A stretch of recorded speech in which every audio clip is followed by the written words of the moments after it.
Limited.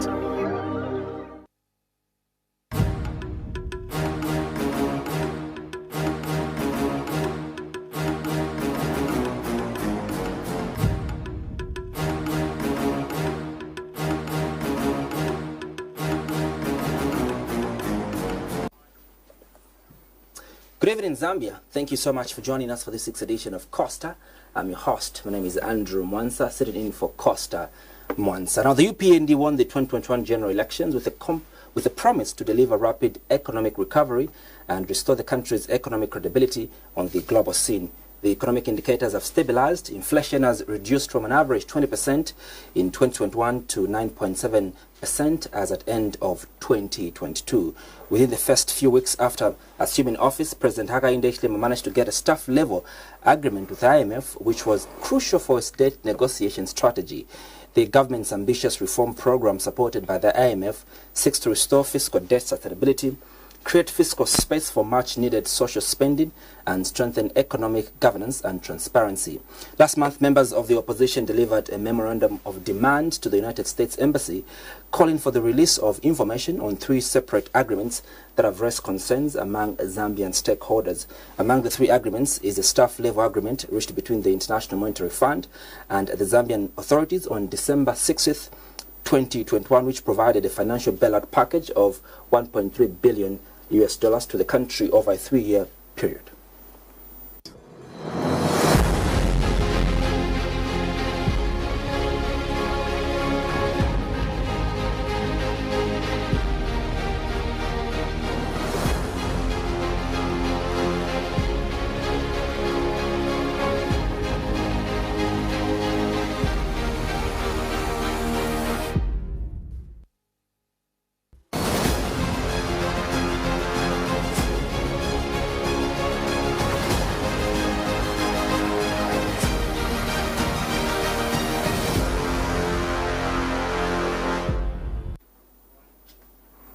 Chishala Kateka is president of the New Heritage Party. She joins me tonight to discuss Zambia's economic outlook under the administration of the UPND. Madam President, good evening. Thank you so much for joining us on Costa tonight, and Happy New Year. Happy New Year to you too, and thank you so much for the invitation. You delivered a memorandum of demand to the United States Embassy last month, December. What exactly is in this memorandum, and how important is it? I think what is important is that I give you the background to why we even consider, before I talk about this particular demand, is that over the successive years, successive governments, they have entered into various memorandums of understandings memorandum of understanding for Zambia, various treaties, various deals on behalf of the Zambian people, and some of which have not been beneficial to the nation and to the Zambian people.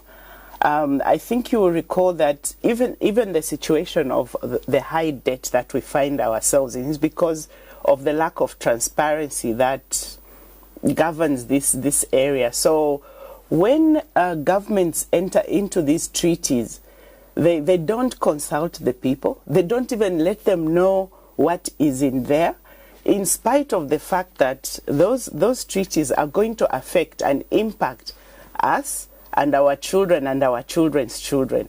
So I think it is only fair that people get to know what we are signing away. So we've seen a number of issues where this government has signed an MOU, the IMF deal, for example, the bailout package.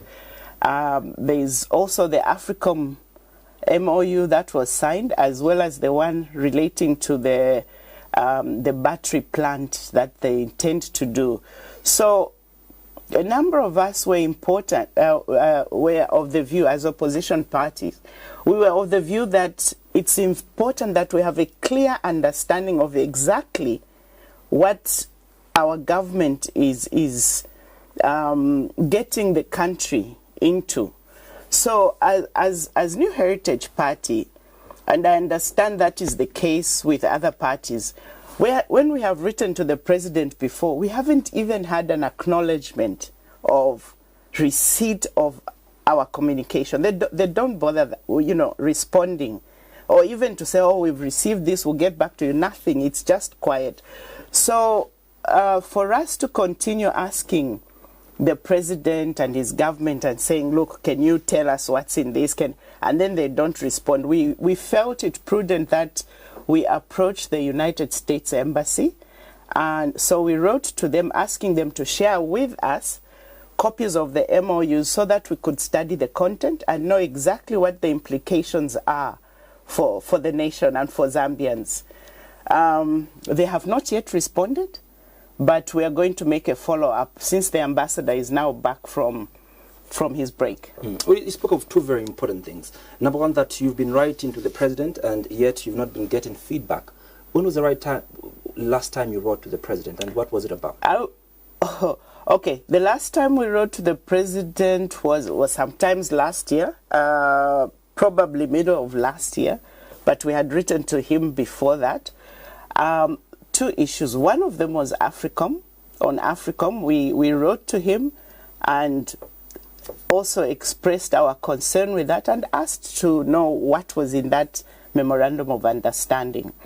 We also wrote on another issue, which at this stage I don't think I want to discuss, where we were just saying we think that what should happen is, it was more of an advisory letter of something we thought was really cardinal to the well-being of this nation. Well, you speak candidly of how important it is for government to consult its people before entering into these agreements, known as memoranda of understanding.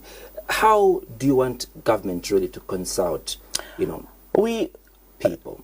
I think I didn't say consult the people, because the president is empowered by the Constitution to enter into certain treaties on behalf of the Zambian people. What we are talking about is transparency.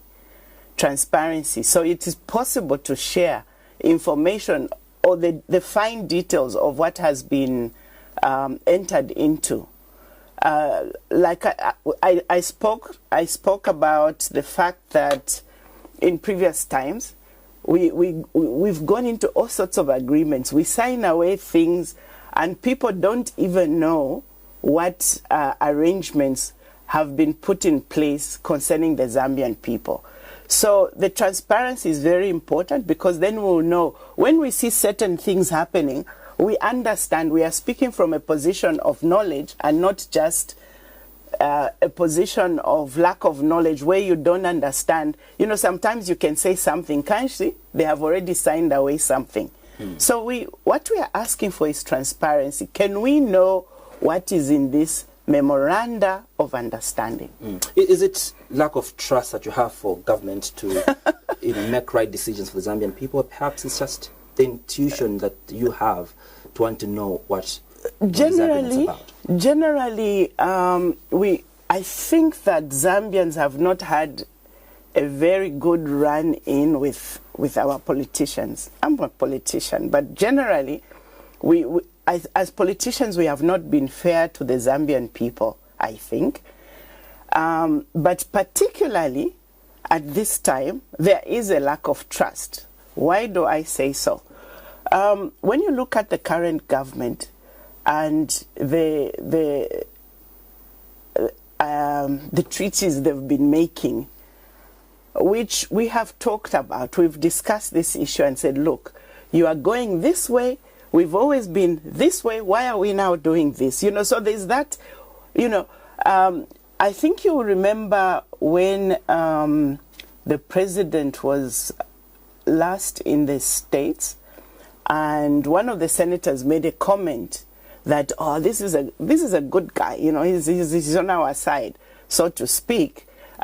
He is controlling the predatory influence of China in Zambia. He's making sure that they don't continue.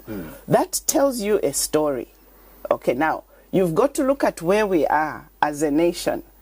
We owe China loads of money. And then it's like we are saying to China, we don't want you, but sort out our debt, sort of thing. Now, we see through the voting at the UN, through our actions since this government came into power, that we are leaning very much towards the West and not being non-aligned. We're not saying go and lean towards the East, but we are clearly leaning towards the West. So there's that cause of concern that we have, that we actually shifting in our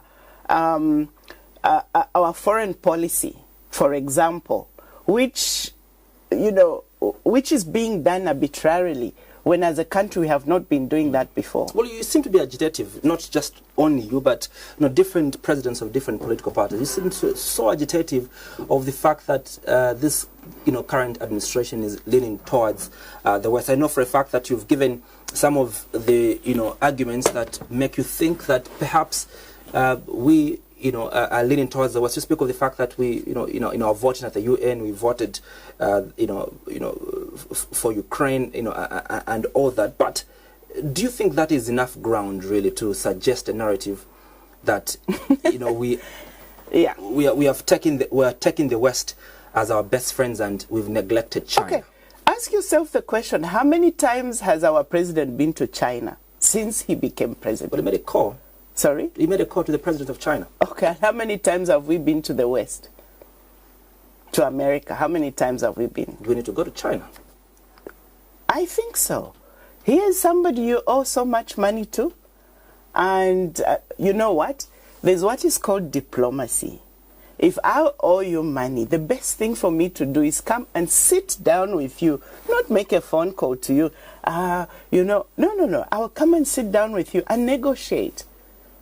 Because that breeds trust. When I'm looking into your eyes, I can see whether I'm talking to an honest person or a dishonest person. It's common sense. It's not rocket science. You would come and you'd sit with me and we'd discuss the debt issue. If we think that we can negotiate our way out of the debt issue with China via America, then we've got to be kidding.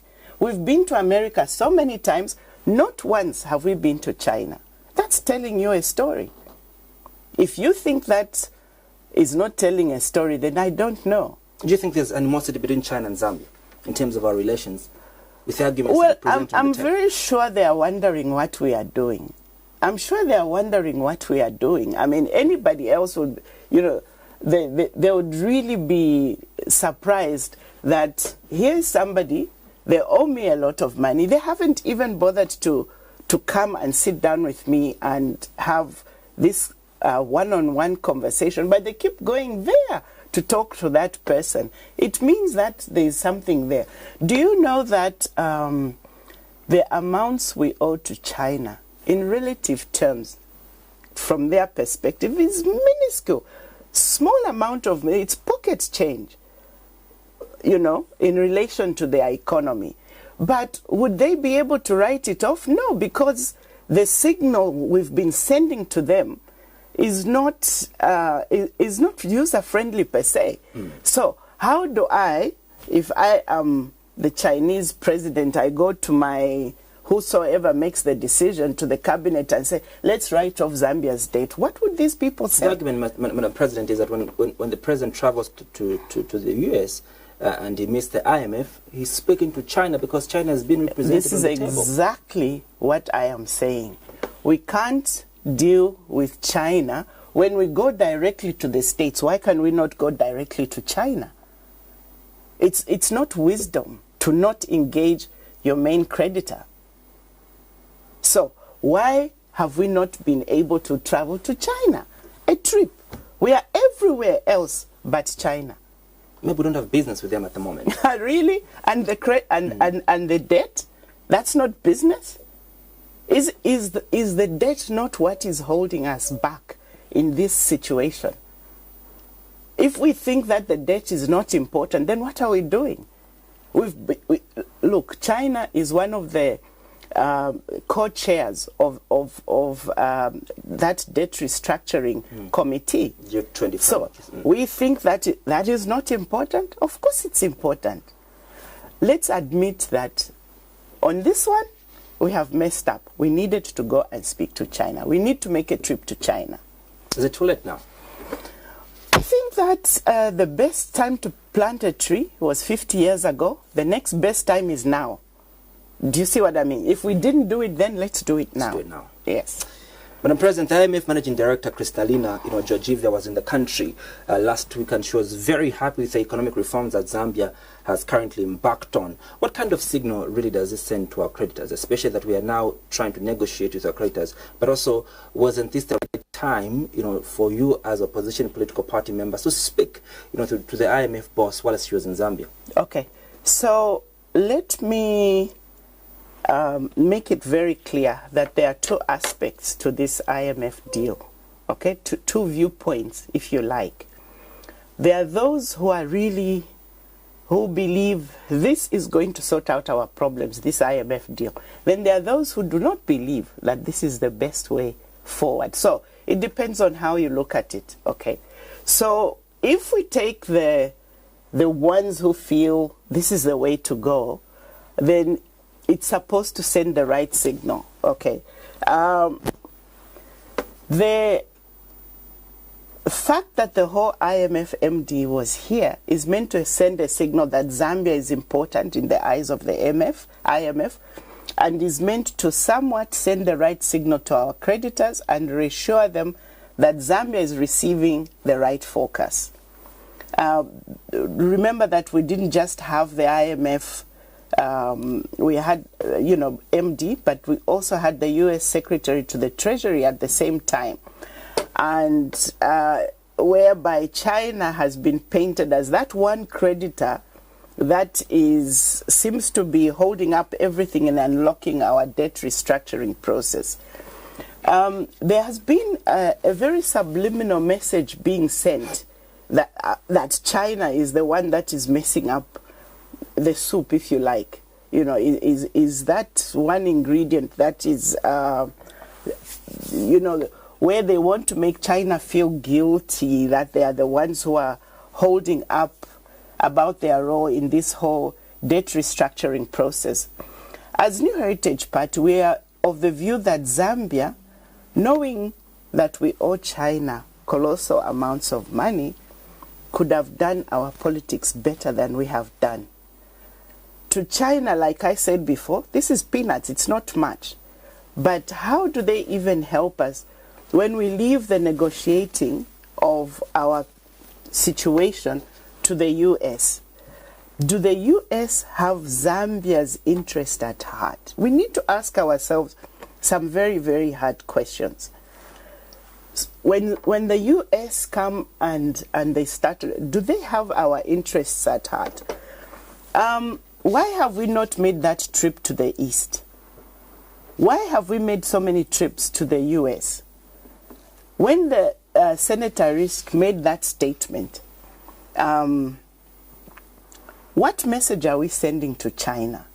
They're human beings, and they'll consider your action as Zambia in whatever it is that they are doing.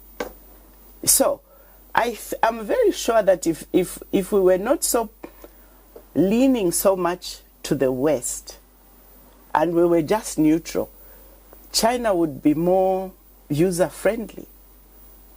Okay, so this leaning on one side and not be, you see, there was a lot of wisdom in what our former presidents did when they said, look, we are going to become non-aligned nations. There was a lot of wisdom in that. You don't have to lean that way or that way. You can just be the government still says that we are still non-aligned. You, as the opposition, are just trying to create this animosity which is not there. No. And try to get China. So, if I say that I'm non-aligned, but by my actions, my very actions, and the actions of this person that I'm aligned with show that I'm not non-aligned, who are we going to believe? Who are we going to believe? I know we say a lot of things. You can say whatever you like, but it's your actions at the end of the day that will prove, you will support your words. If your actions go against your words, we are going to believe your actions, not so much your words. You see what I mean? So, yeah. So are we saying, China, we don't want you in Zambia. By the way, can you sort out our debt? You know, please sort out the money issues that we have with you. Is that what we say? We must constructively engage China, and that's the reality of the matter. So even if the president doesn't go, why doesn't he send his Minister of Finance? Why doesn't he send somebody there? You know, if that thing is so important, he could have done that. And by the way, would you have been saying the same, Madam President, if the president was making frequent trips to China? Would you have been saying the same over the fact that now we seem to be leaned towards the East as opposed to be non-aligned? Absolutely. As New Heritage Party, we are of the view that we must be and be seen. You see, we must be and be seen to be non-aligned. We mustn't lean one way or the other, because that way you have leeway to decide which way to look. You decide, okay, this suits us or this suits us. You asked very important tough questions. I said we need to ask tough questions such as, you know, does America have, you know, do they have our interests at heart? Yeah. Don't you think they have our interests at heart? If you think that they've been sponsoring the health sector, they've been sponsoring our education sector. If you think that when these people come and they come and sign that MOU for the batteries with you, and you think that it's your interests that they have at heart, then I'm sorry to say we are kidding ourselves. It's not about us.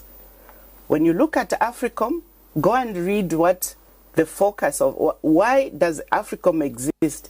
It's to protect the interests of the American economic interests in Africa.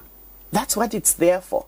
It's not for you. It's not about Zambia or Botswana or South Africa. No, it's about our wealth as a nation.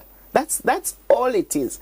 So if they have a government that suits them, that they can really help to get in there firstly, and to do these deals for them so that they can get.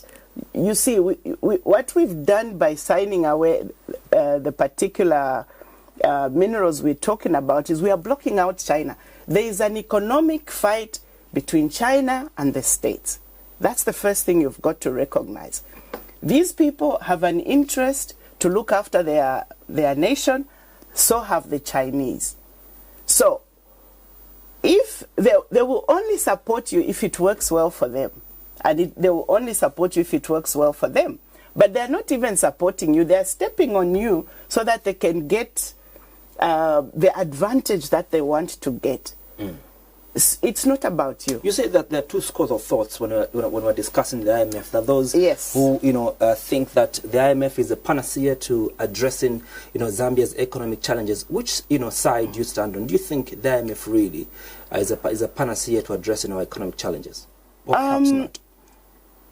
Like I said, there are two sides to this. The usual tired, but true fact is that we've been on this road before. It's the same story. We have been on this road before as Zambia, and others have also been down this road of the IMF, and it has brought hardship rather than relief. We can see this in across Africa. Ghana has tried it 8 times. Cote d'Ivoire, 12 times. Cameroon, 3 times. Burkina Faso, 3 times. Now, if something worked, would there be need for countries to keep going back to those programs? The reasons that these programs do not work could be twofold. Number one, the program itself is not really geared to help you as a country get out of debt. Okay? This is because the conditions that will come with these programs create other problems within the nation for the countries, such as the removal of subsidies. So they will come. You know the main sponsors of the IMF is the states, okay? United States. Of course, there's China and other countries, but basically. Now, they themselves have subsidies. Do you know that they've been subsidizing their milk for hundreds of years? They subsidize their milk, you know. But they'll come to you and say, you've got to remove the subsidies. They keep subsidies, but you have to remove them. What does it do? It makes it very difficult for your people to grow, okay? To grow. We don't grow because now all we are thinking about is how am I going to put this meal on the table and things like that. If the president was listening tonight, just allow me to finish. To disagree with you to a larger extent. Let me just finish with this one. So this removal of subsidies, it actually hurts the SMEs, which in turn affects the rest of the economy because our SMEs contribute a lot to our GDP. The second one is that as the IMF come in, maybe the countries will become complacent and we don't take advantage of the restructuring and we just know that, oh, we can always go back for another bailout. What we are saying as New Heritage Party is that we are of the view that we really need to try our own homegrown solutions. Our own, and I will come and talk about that because I know you are going to ask me, what would you do if you were the president? But, the president tonight is obviously disagreeing with you because he says that the conditionalities that we are under now are actually homegrown solutions that we took to the IMF. I was seated here just 2 days ago with director spokesperson from the Ministry of Information who clarified that there are no conditionalities. What we took to the IMF are our own solutions prepared by ourselves as Zambians, and we took to them that we want A, B, C, and D for us to come out of this date that we're in. Well, he might disagree with me, and that's why we've been asking for that MOU. So he's now telling us that we are the ones who took the conditionalities to the IMF. Does it make any difference? The effect, does it make any difference? The fact that you've removed... So the point here, Madam President, is that then don't blame this on the IMF. Blame it on the Zambian government. Oh, they could easily have said, no, this is going to hurt your people. Are you telling me then they were not aware? Those are serious economists. Are you telling me they were not aware that this conditionality you, Zambia, have put on your own people is actually going to hurt you more than it's going to resolve if we think if it's going to work out, then perhaps that's the reason why they gave a go-ahead. I'll give you a practical example of the removal of subsidies on fuel. They said that, look, it wasn't sustainable. The PF maintained subsidies on fuel, which wasn't sustainable, and we owed, these OMCs, millions of dollars. Mm-hmm. And we had to pay back that money. And for a third country like this one, it is third world. Yes. Sorting out an economy is not something that happens in isolation. You don't press one button and say, okay, so this, and then the economy it's a whole myriad of things that you have to look at. Okay, one of the things, maybe I'm getting ahead of myself, is when you look at our economy, you need to spur growth. You must spur growth. It's not, when you look at where we are now, it's more contractionary than growth oriented. Where we should be today is more growth rather than contraction, and sometimes you need to incur this cost in order to have growth. So when we talk about the removal of the subsidies and the already hurting SMEs, what are we solving? Maybe you can tell me, what are we solving when the SMEs grind to a halt? Those that should have been growing... But who is going to suffer if we continue with the subsidies? Isn't you and I and our children, Madam President, who are supposed to pay that debt? If we continued subsidizing, if government continued subsidizing, won't the burden again come? Won't we just technically Can I just explain? Can I just explain something? Go ahead. When we precisely talk about the SMEs, let's talk about the SMEs and maybe the small-scale agricultural people. These are the people that are contributing a lot to your GDP. When you take away those subsidies and even what they were producing is reduced further, then you are going into a contractionary mode. You are contracting. When you contract, it means you are not generating enough taxes, you're not generating enough income that is even going to pay your debts. Do you get the point? So, much as we like to say, yes, subsidies, yeah, it sounds clever. Why haven't they done it themselves? But my question again was, if we maintain the subsidies on fuel, weren't we going to be expanding our debt even more? If keeping the subsidy means that your economy is going to grow. Well, as you're expanding your debt, your economy will not grow if your debt is mounting. No. If your production, your level of production outweighs this. Now, don't forget that in the last dispensation, there was a lot of things that you could do away with. One of the things that when we were told about the ZESCO tariffs and the fuel tariffs, we issued a statement and to speak to both situations. And we felt that what we should have done, and we're still going to make this submission to ZESCO because they are going to have some discussions around before they actually, because ZESCO listened, ARB just went ahead to do what they needed to do. When you look at the way let's take one of them. Let's take ZESCO, for example.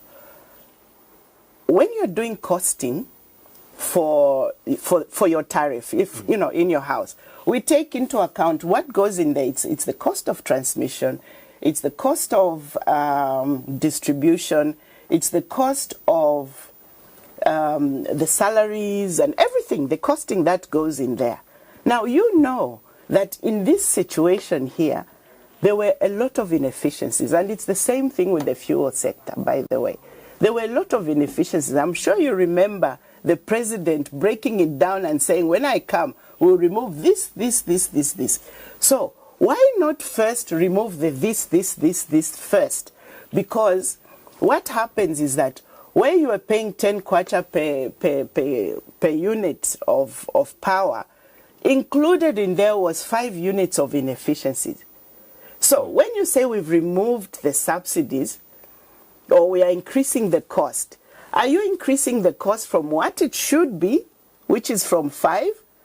Maybe what we've been paying all along is cost reflective, and the first thing that you should do is remove these inefficiencies so that the Zambian consumer is not paying for ZESCO's inefficiencies. That's the first thing you should do. And maybe your increase of the tariffs is not as a result of being cost reflective as it is because of the cadres that were employed in there, the political shenanigans that was going. Remove all of those costs first. Don't charge me for those costs. Then you'll find that I shouldn't have been paying 10 kwacha, I should have been paying 5 kwacha all along.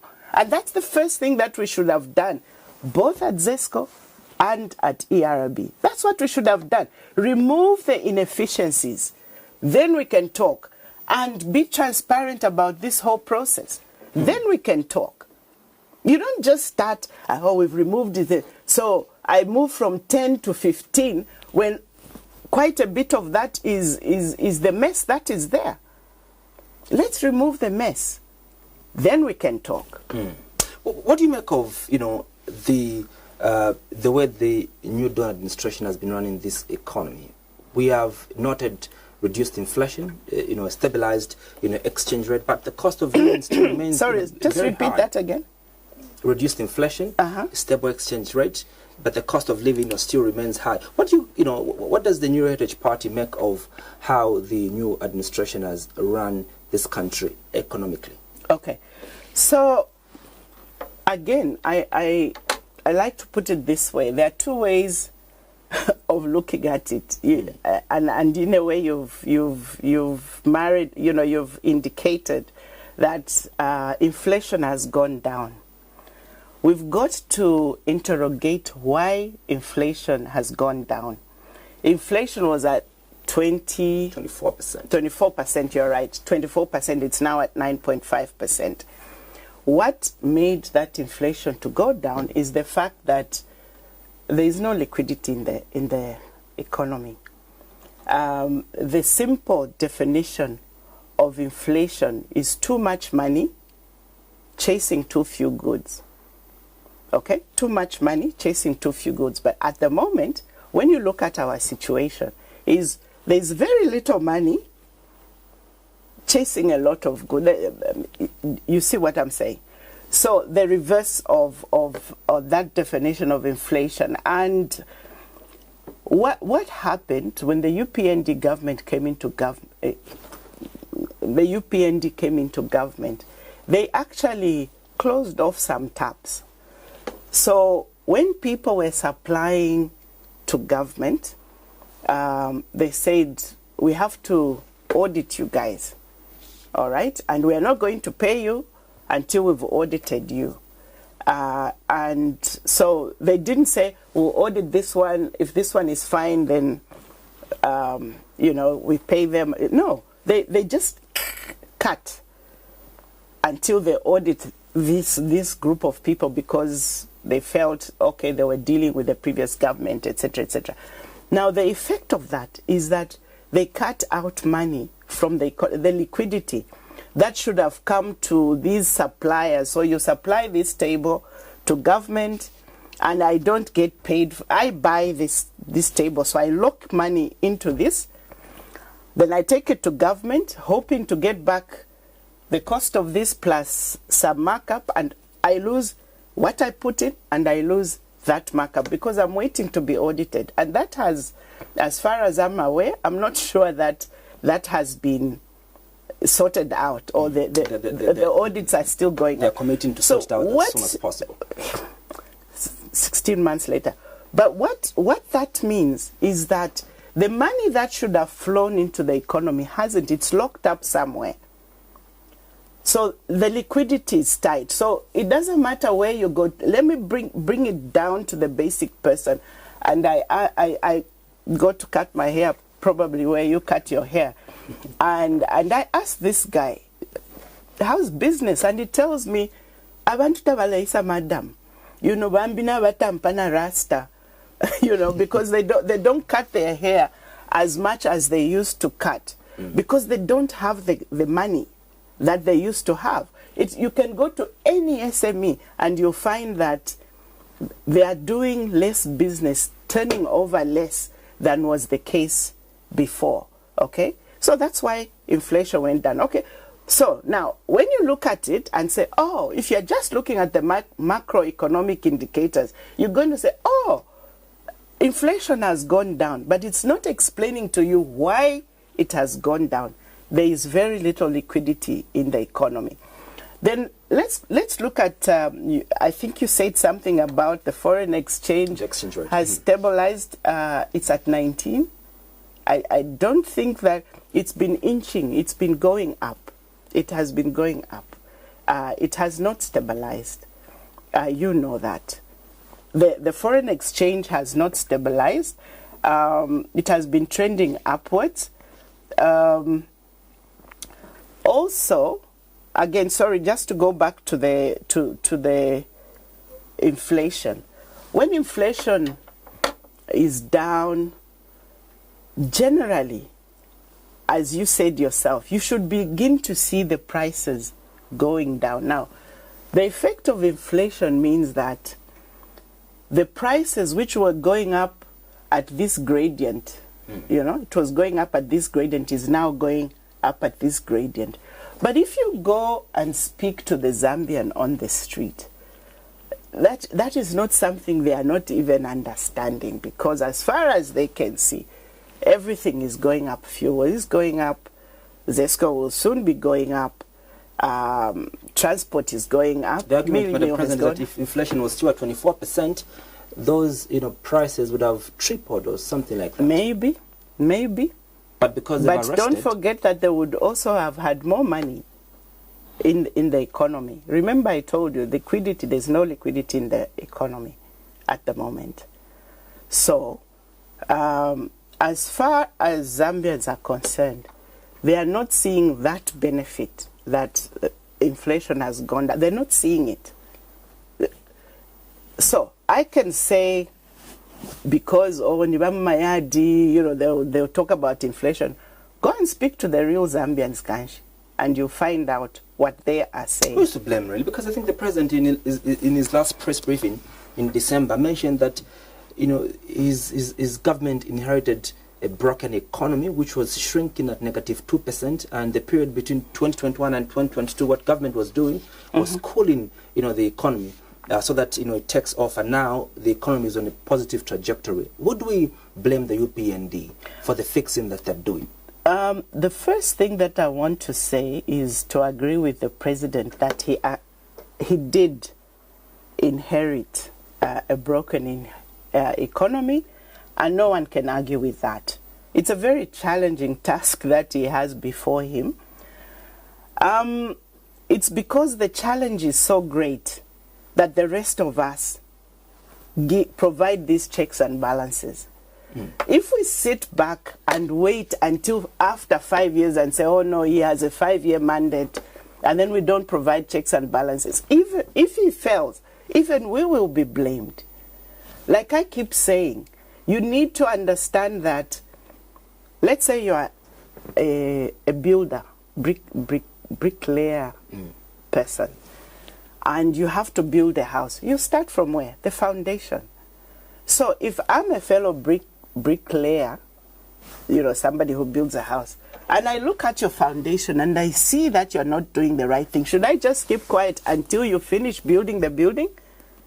I don't think that is the right thing to do. So if this economy, if the president fails, all of us will be blamed. So far, I think we're not heading in the right direction in terms of fixing the economy. Can I just take you back to the same press conference, presser that the president gave? He said, and I remember this very well because I thought, he said, going into 2023, we shall unlock the economy. What does that mean? January. We shall unlock the economy. It means he has not unlocked the economy. He said it, his words. We shall now begin to unlock the economy. So, meaning in 2021, 2022, he has not unlocked it, isn't it? Well, he didn't say unlock the economy. I remember very well we said he actually themed the year of unlocking rigidities, that are hindering progress. He didn't say unlocking the economy, but what he said, he spoke of the fact that he put context to it when he said he was unlocking the economy. He spoke of issues at Mopani, KCM, but also at the Kasansedi gold mine, which are going to open. The effect of which is what? To unlock the economy. He was saying now we are going to do these things. So for us, we have not seen these things which would impact on our economy. This is what he's going to do this year. What does it mean? He was focusing on other things last year. And 2021 and 2022, it means he was focusing. The effect of the things you are talking about, whether he used the exact words of unlocking the economy, which is what I heard, and what you heard, the effect is the same thing, meaning we are now going to deal with the things that are hindering us achieving what we need to do in the economy. Madam President, the high cost of living this year has been accompanied, by the extended load shedding of up to 8 hours. It was 12 hours, but it was reduced to 8 hours and increased, minimum, prices. Are you satisfied with what is being done in the background by government to address this challenge? Yeah, except that I want to take you back to something about inheriting a broken economy, because there's this narrative that the UPND have inherited the worst economy ever in Zambia, and that is not true. In 1991, before 1991, Zambia had almost ground to a halt. And the MMD inherited the worst ever economy when we were moving from UNIP to MMD. They inherited the worst ever economy. But within 6 months, 9 months, you began to see a difference in what was literally an economy that had stood still. So what we want to say is that when someone offers themselves up for leadership, it doesn't matter whether it's national leadership, community leadership, whatever leadership, corporate leadership, you go in there, and if they do interviews, it's because they want to see whether you can resolve the issues that you have inherited. You understand?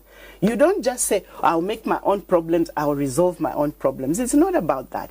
You are going in there to say, I'm cognizant of the challenges that I'm faced. There's no leader that doesn't inherit problems from the predecessor. You all inherit these problems. And when you go in there, you're offering yourself and saying, I'll resolve these problems, I'll also resolve these problems, and even project growth or whatever it is that we need to do. That's what a leader does. Now, when you keep pointing to, yes, we inherited this, we know that. When we hired you, we knew that you'd come and sort out these problems. That's why you are here. It's like they didn't understand the extent to the problem. I remember when the president said that he inherited, empty coffers, and they didn't understand the extent to which the previous government had borrowed. And one of the things that I distinctly remember, and by then I wasn't even in politics, a few years ago, is the same president now boasting and saying, before the president gets a report, it's already on my table. Do you get the point? Because every day, the president as whoever the sitting president, they get a report from the OP or wherever. And he was boasting and said, we've got people in there, and before the president gets his report, I have my report. What does that mean? It means that he knew exactly what he was inheriting. If we go by his own words. Yeah. Isn't it just mere politics, like you politicians would always say? He has to live with it. It's his words. Let's get to my question that I asked you earlier on. The high cost of living this year has been accompanied, by extended load shedding of up to 8 hours, increased minimum prices, and all these problems that are surrounding our economy. Do you think, are you satisfied with how government is addressing these issues? Let's start with load shedding. Yeah, I saw for the first time. I think it's for the first time. I saw the government or the administration move their response was quite quick with regard to the load shedding, but I think that was necessitated by the fact that Zambians were genuinely angry. They were very, very angry about the load shedding for a number of reasons. One of them being, you are load shedding us for 12 hours. That's like half a day. Clearly, a lot of businesses were impacted. And the second thing was, like, we had the president just a couple of weeks ago saying we've ended load shedding. So the people were like, huh? What's this? So people were really, really upset. And we saw that the government reacted to the situation, even if at first it was to break the 6 hours and 6 hours, and then they reduced it to 8 hours, which is supposed to be 4 hours and 4 hours. It doesn't happen, by the way. When we get load shedding, it's 8 hours straight and not 4 hours, 4 hours. But we did see them responding quite urgently to this matter, even though it has not been resolved. I just think that this ZESCO issue, we need to deal with it, not a knee-jerk reaction where you suddenly go to Saudi and sign something. We must have a well-informed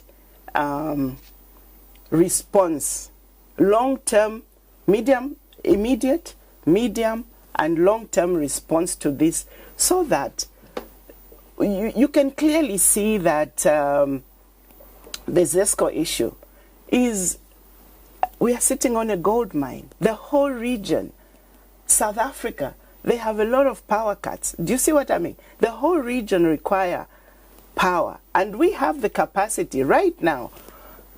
We are generating more than we need as a country.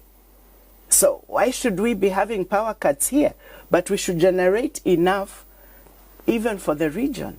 So we must have a well-informed strategic plan in this sector, not just rushing off to Saudi and signing something where the Saudis will be benefiting more than us as usual. That model of FDIs, that causes us concern. I think you were also talking about the minimum prices. Yeah. What government is doing. Are you satisfied also? It's like you're satisfied on load shedding and what has been done so far? Not as satisfied as you are making it sound, but we could do better. Yeah. But there was a response. There was an immediate response, but we can do much better than minimum prices. Minimum prices, they've gone up. The Vice President issued a statement the other day to the effect that we have adequate stocks. Now, it depends on what has caused. It's important for us to understand what has caused this increase of minimum prices. Is it because we don't have enough minimum? Is it because of the increased fuel prices? Is it because of the ZESCO power cuts? Why do I include the ZESCO power cuts? If we work from 8 to 18 hours, for example, and then we have a power cut during that time, it means I'm going to ask my workers and say, come at night. It means I have to pay them overtime. Alternatively, you use gensets. All those are expensive. So it's very, very important that we understand. You notice that these minimum prices went up just in the last 1 month or so.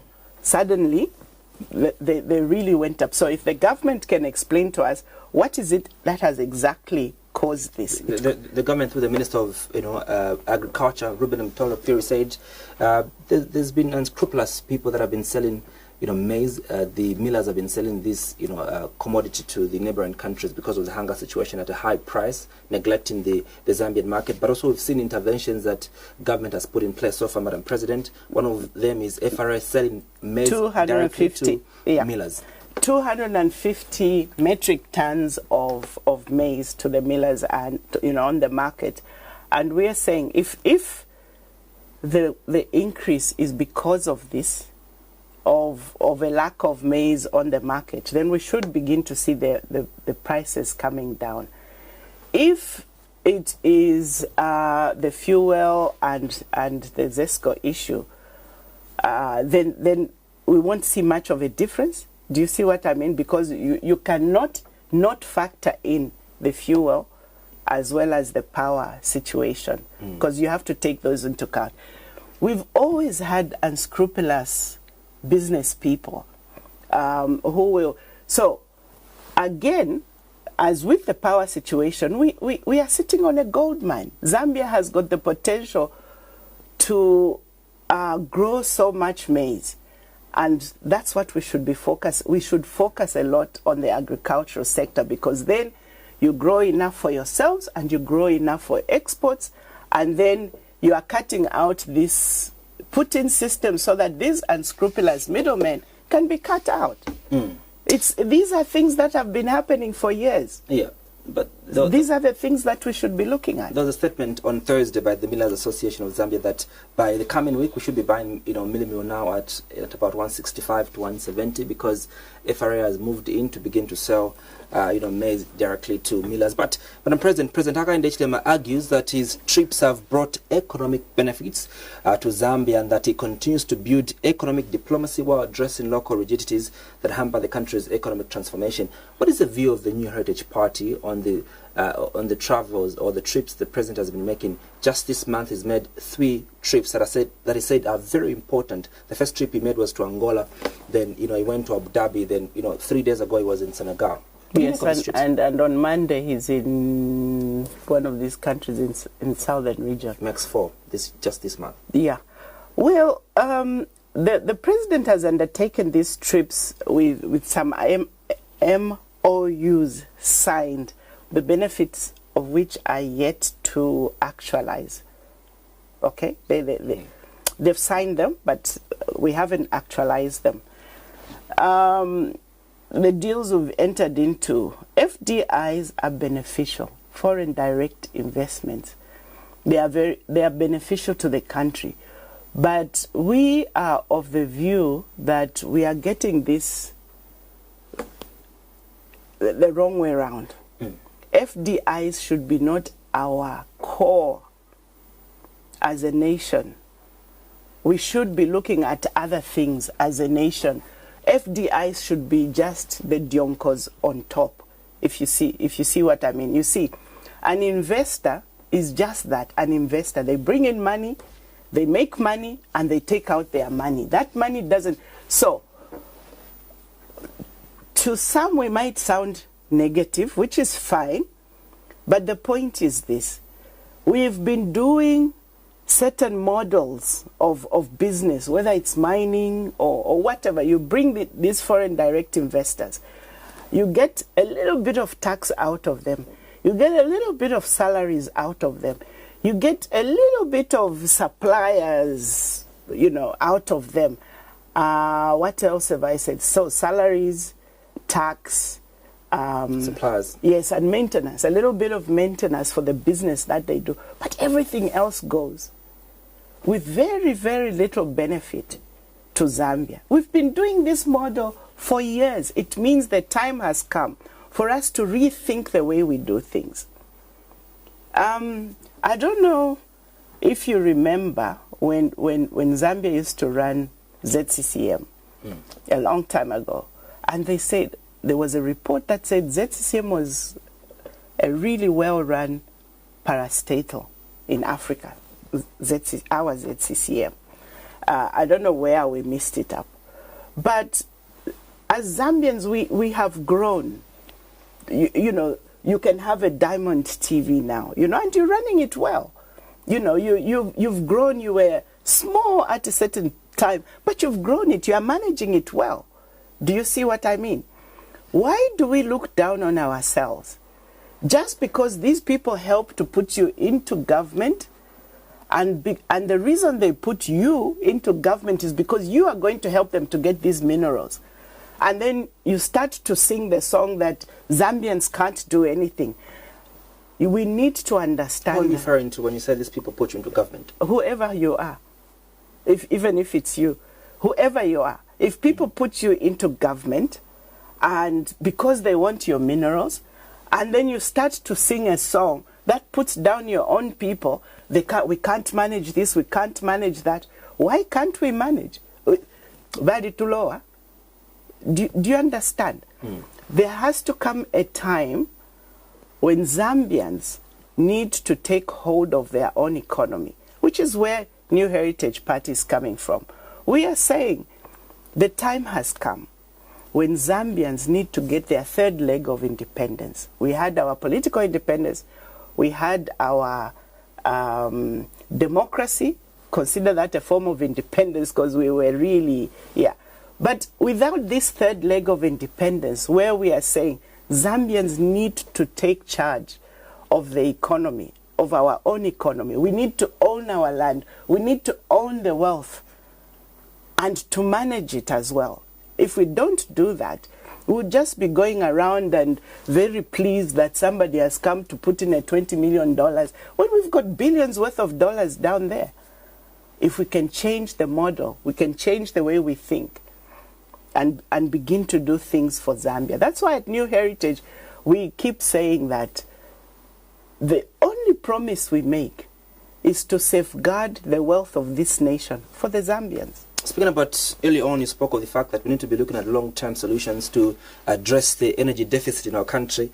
Two very important projects that the president announced is the $2 billion US dollars that is coming in from Abu Dhabi, Mazda of Abu Dhabi, but also another $2 billion coming in from the UK that are going to pump into the energy sector. Are you happy with these investments that the president, speaks of? We keep talking about models of doing things. I would love to understand how the model of that business is going to be. It's going to be a joint venture between ZESCO and Mazda of Abu Dhabi. Okay. Well, let's see how it pans out. Not a loan. She even emphasized it's not a loan, it's a joint venture. That's why we always say, can we see? Can we see? I spent I studied economics at the University of Zambia, and then I studied accountancy because I didn't feel equipped. And the first maybe 16 years of my career was an auditor. I like to see things in order to believe, because we've been told so many yarns.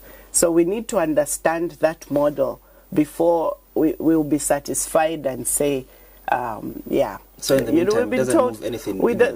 No, you want me to be excited. You know what? I've lived very long on this earth, and I've been disappointed so many times. People say things and then it doesn't work out. I've been watching the Zambian political space for a long time, and which is why I joined politics, because I said, you know what? Zambia is such a potentially able, country. However, we don't seem to convert. It's like mwafika pa dizon palia, mwafilo kuchitasko all the time. Why? What?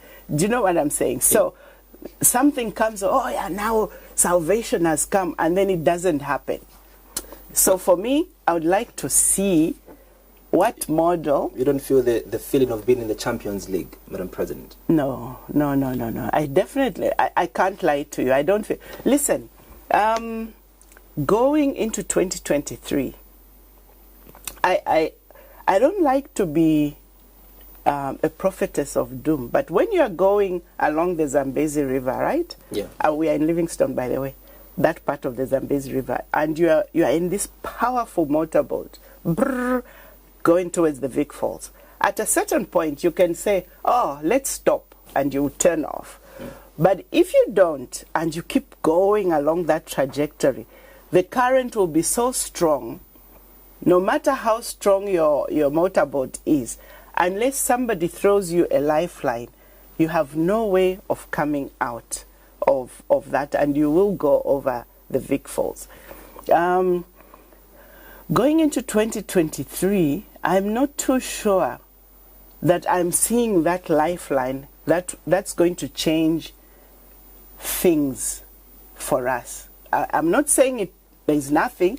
Something might come that will change. What is it that discourages me about what I'm seeing? I see a government that seems not to have been ready when coming into government. They seem to be planning on the go. My perception, I'm not saying that's what it is, that's the impression I get, because I've been asking people and saying, is it me or am I missing something? Where you don't see that well thought out. I mean, even the ZESCO thing, the 2 billion coming from wherever, the 2 billion coming from wherever. Where does it fit into the bigger picture? Do you know what I mean? If ZESCO is not doing well, what have we done about it to make ZESCO start doing well? So these people will bring 2 billion. 2 billion in the grand scheme of things might not work well if ZESCO is not efficient. Do you get the point? What are we doing, the overall plan? What is our vision 20, 30, 40, 50? Where are we taking this country? That's the way we ought to be thinking. If we are not thinking like that, putting things into context, you just go there, pull a deal, go there, pull it. How does it fit into the president says that this year is going to be a very good year, and he highlights, some of the things. The president has said many things. One of the things, but we know that, this coming month in March, in February, in weeks or so, we know that we're going to sit with our creditors, and obviously there's going to be a positive outcome out of it, and then would have resolved issues with our creditors. But also remember that the president spoke of the fact that life, again, we brought back to the copper belt. Issues of vendetta with KCM are going to be resolved. Also, Mopan is going to be unlocked. Those are jobs on the copper belt.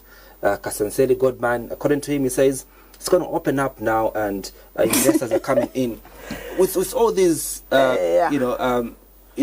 promises or commitments that the president is making, especially in this year, and you've seen a better economy? And you've seen the lives of many Zambians being uplifted out of poverty? Because if you're going with the cop about the past 2 years, Madam President, has been dead because of the fact that Mopani and KCM are not operating. But if they're back on track now, don't you see life again on the cop about? So listening to yourself, one of the things that I noted is you were saying the president said he will. The president has said many things that have not come to pass. Many things that the president has said that have not come to pass. So I was looking at Facebook one day, and somebody said, you keep laughing at some people, some young children, for believing in Santa Claus. What about the old people that still believe in Bali? So if you can believe him if you like, but I'm definitely not going to hold my breath until I see it. How was the New Heritage Party going to deal with our current, economic challenges? Had you been the one that was given the mandate by the Zambian people, Madam President? Sure. Okay, so the first thing that I want to say is that New Heritage Party is very focused on tilting the economic balance of power towards Zambians. I think I mentioned to you that we are very much intended, we very much intend to take Zambia's wealth and marry it to the Zambians. Zambia is our heritage. That's what God left for us. Okay, I told you UNIP came to give us independence. MMD came to give us democracy. All the other parties in between, neither here nor there, message for Zambians. And we are saying the time has come for us to bring the third leg of independence, which is an economic independence. And that we have to try. We must do it. Okay. So, having said that, the economy is complex. I did say earlier before that we realize that what the president is facing is a very, very, very challenging situation. It's complex. However, our approach would be different because we know where we want to take Zambia to.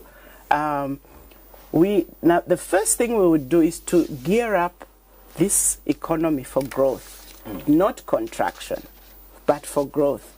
How do we do that? By ensuring that sectors that were depressed begin to run again, by making capital available for growth and expansion. The thing is, you go and start a Diamond TV2 and try and get a loan from one of these banks and see if they'll give it to you. Ensuring that liquidity is strong, ensuring that inefficiencies and bureaucracies are removed, ensuring that exports are ramped up to generate foreign currency, and to not adopt a contractionary policy, as is the case now. Agriculture is one of the lowest hanging fruits, that a sector that we should focus on. From 2010 to 2021, the agricultural sector shrunk. It was the slowest growing sector in Zambia. Its contribution to GDP shrunk from 10% plus to less than 2%, which is a tragedy really, because most of our people are getting that. So getting farmers to produce. So this chaos that we saw in the last farming season is not acceptable. It's not helping the situation. On the backbone of a strong agricultural sector, we would seek to enhance manufacturing and value addition. This would ensure import substitution and creating of jobs. In terms of dealing with the debt issues, of course, getting the restructuring is a good step, but it's only one side of the step. So emphasis on actually getting the country to generate income, which we are not doing. So we are talking about restructuring this, but we are not seeing that generation of income that is actually needed. Yeah. As we close, Madam President, do we see the New Heritage Party participating in future by-elections? Well, we've participated in previous by-elections, some previous by-elections, not all of them and not enough of them. And given an opportunity, yes, we will. We definitely will. Yeah. President of the New Heritage Party, Madam Chishala Kateka, thank you so much for having made time to speak to the Zambian people tonight on Costa. Thank you. We've been discussing Zambia's economic outlook under the new Dawn administration. My guest has been president and leader of the opposition New Heritage Party, Madam Chishala Kateka. Thank you so much for watching. Good night.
Costa was brought to you by FQM Trident Limited, a subsidiary of First Quantum Minerals Limited.